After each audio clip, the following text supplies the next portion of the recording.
Yeah. Boom to the hay, all you sports fans out there in the two-ball-sphere. To you, the individual, as part of this collective. Welcome to the OMSR. I am your brief but very concise host, Will, the alternative ESPN Sports Thrill. Wake up one morning and find out how much has changed in 20-some-odd years vis-a-vis SAE. More on that in a moment. So, few clips, or shots of the clips coming up.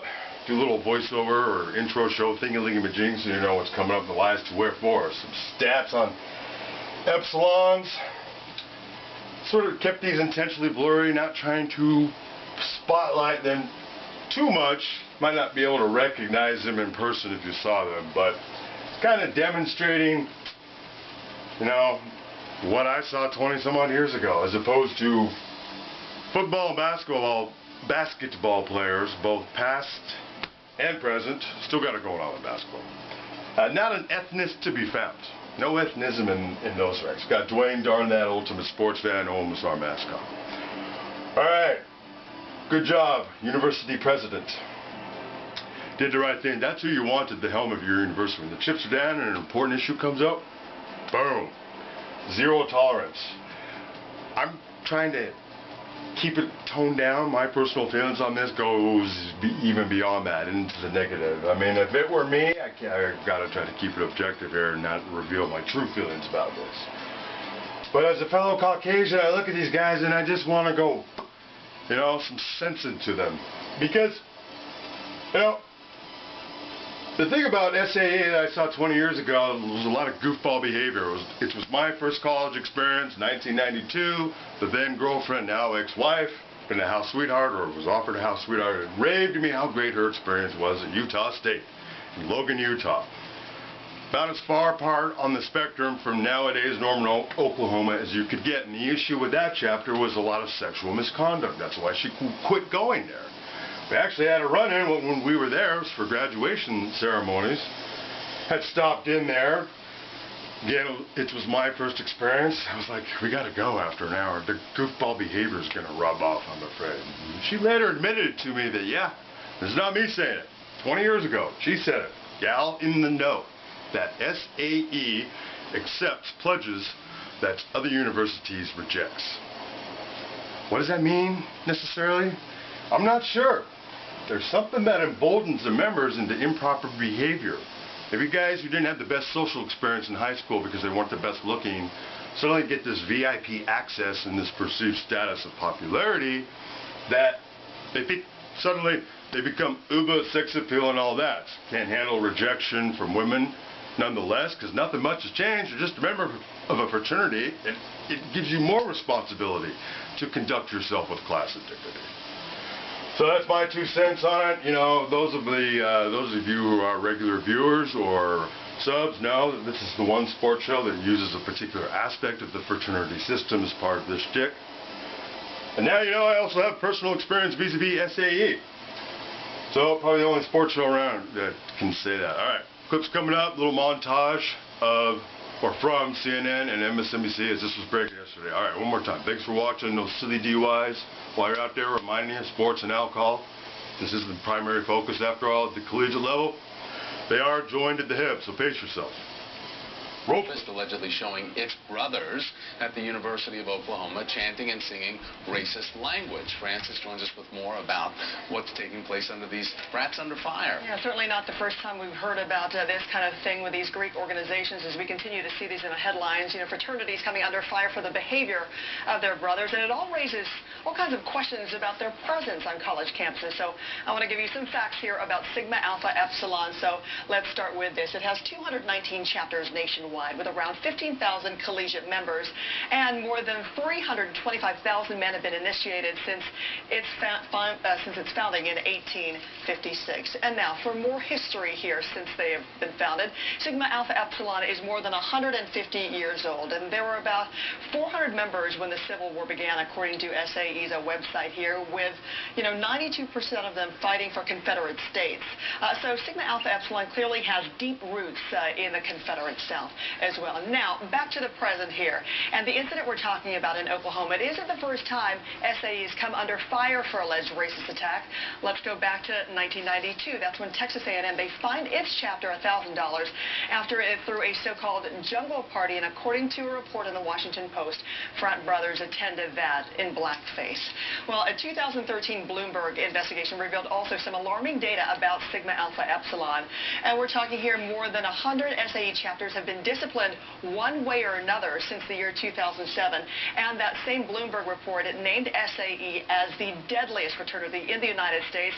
And its investigation found 9 people allegedly were killed in events related to the fraternity since 2006, happening in all these areas across the country where they have chapters. Executive Director of Sigma Alpha Epsilon.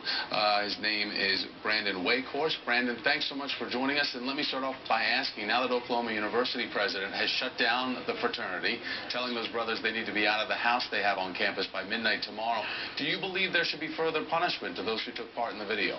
Absolutely. We believe that people should be held accountable for their actions. At the national headquarters, we are able to shut the chapter down and close it and suspend those members. But as it relates to other sanctions for the individuals who are involved in the video, we completely support that and endorse that, because there are repercussions for behavior like this, which is completely unacceptable. When we talk about Greek life, Brandon, I was in a fraternity when I went to college. I know there are certain songs that frats sing, sororities sing them too. Is this a chant or a song that is only sung on this campus, or is this some type of national song that SAE is involved in? No. This, I'm an alumnus of Sigma Alpha Epsilon as well, and I can tell you that there's a number of songs that we have that have been around for more than a century, but none of them have anything to do with this type of chant. I've never heard this. I've never heard the words of this before, and this is not something that the national headquarters endorses or has as part of anything in our list of songs.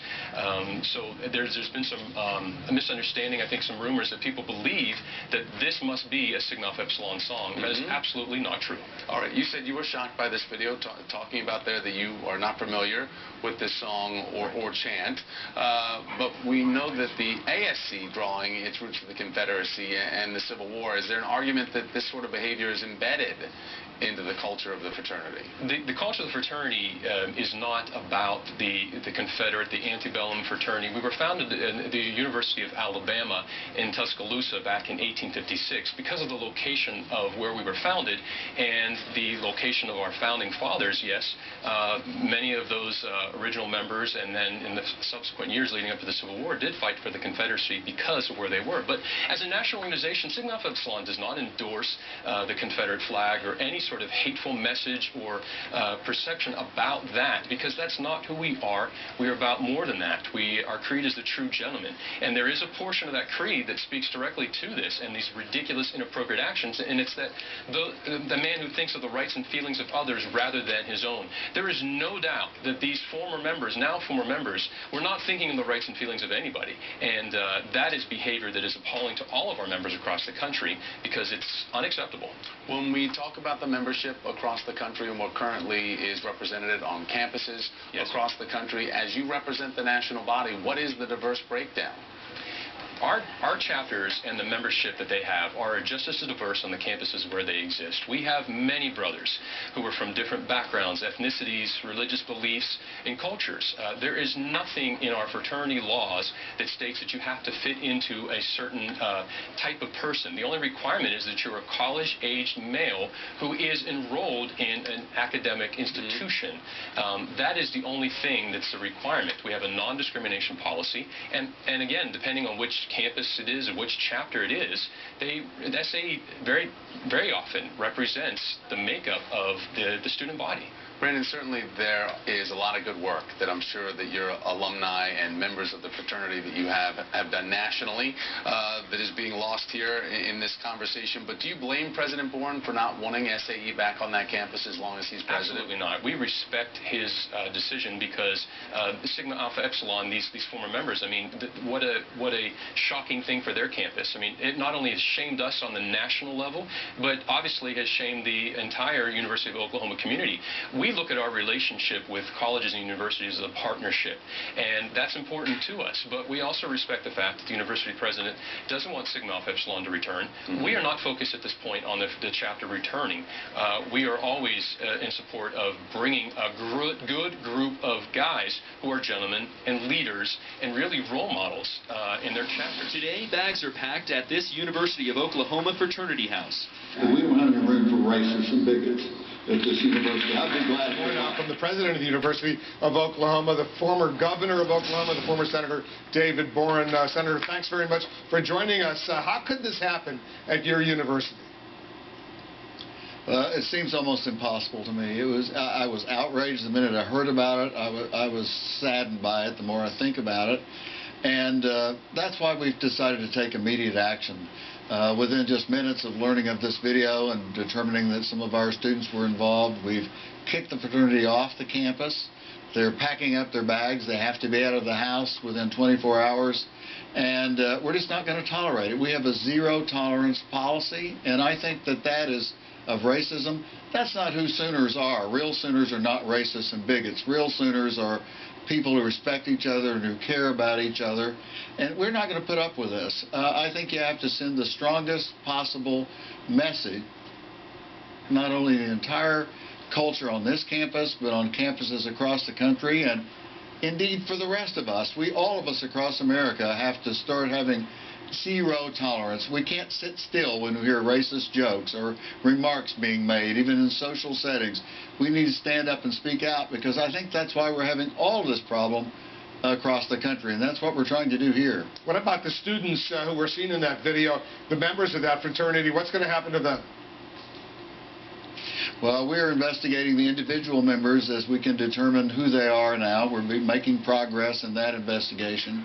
And then we're examining our rights under the Civil Rights Act of 1964 to see if we can take other actions, suspensions, expulsions for their students. And we had already begun several weeks ago ironically, studies of all of our different organizations on campus to make sure that they were being sensitive and were being inclusive. And we've been in the process of making, I think, some positive change. But our students themselves, I'm really proud of them, because as you've seen, the students of the University of Oklahoma, without regard to race, have said, this is not us. This is contrary to all of our beliefs. They've stood up. They've demonstrated. I was out there with them this morning in the early dawn hours. I'm very proud of them. I'm proud of the person who brought that video to light. And I've told them, if you have any other kind of information about anything going on this campus that's not inclusive, let me know. We'll take action, and we've demonstrated that today. Why not simply expel those students?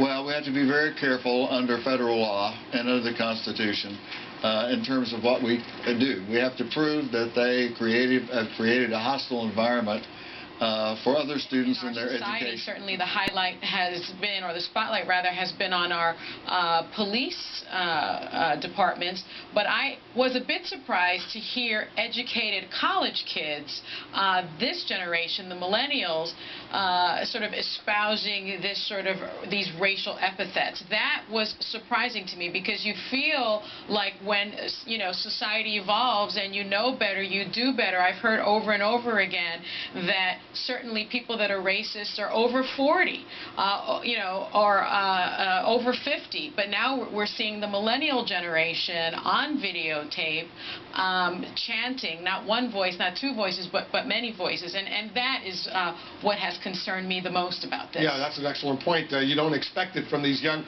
kids who are educated. They're all in a university. It's a pretty good point, Tom Fuentes, right? It is a good point. And, the unfortunate part is these morons, alleged morons at Oklahoma University